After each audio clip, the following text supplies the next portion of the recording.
খোয়াইয়ের প্রয়াত সাংবাদিক মানস ভট্টাচার্যের জাম্বুরাস্থিত বাড়িতে গেলেন ইন্ডিয়ান জার্নালিস্ট ইউনিয়নের সর্বভারতীয় সম্পাদক প্রণব সরকার, এশিয়ান টাইমস নিউজ চ্যানেলের কর্ণধার ডক্টর সমর ইস্তে, নিউজ টুডে নিউজ চ্যানেলের কর্ণধার সুরজিৎ পাল, চিনিখোরাং নিউজ চ্যানেলের কর্ণধার রঞ্জিত দেববর্মা, ফি নিউজ চ্যানেলের কর্ণধার অর্ঘ্যজ্যোতি দত্ত সহ ত্রিপুরা জার্নালিস্ট ইউনিয়নের রাজ্যস্তরের প্রতিনিধিরা।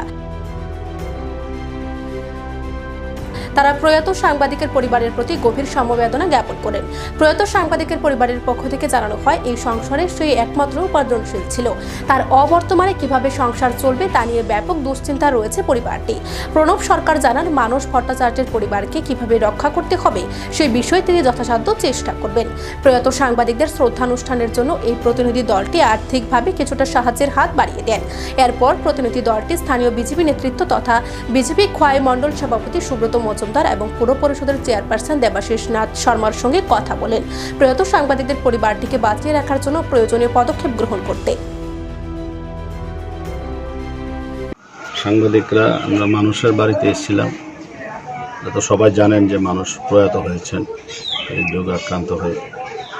মানে ভাষা নেই শোক জানানো। আমরা এটাই বলেছি যে ওদের পরিবারের পাশে আমরা আছি।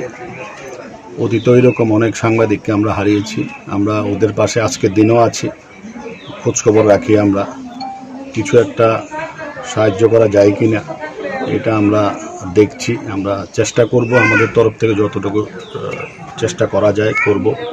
তবে পরিবারকে আমরা ভেসে যেতে দেব না, আমরা এই পরিবারের পাশে আমরা থাকব। লোকাল যারা সাংবাদিকরা আছেন ওনারাও খুব ভালো, ওনারা সব অসুস্থ হওয়ার থেকেই ওনাদের পাশে আছেন, ওনারাও থাকবেন, আমরাও থাকবো। সবাই মিলে সাহায্য করলে একটা পরিবারকে সহায়তা করা, আমি মনে করি না এটা কোনো অসম্ভব কিছু, এটা সম্ভব। আমরা দুটো ছোট বাচ্চা আছে, আমরা ওদের পাশে আমরা আছি এবং আগামী দিনেও থাকবো।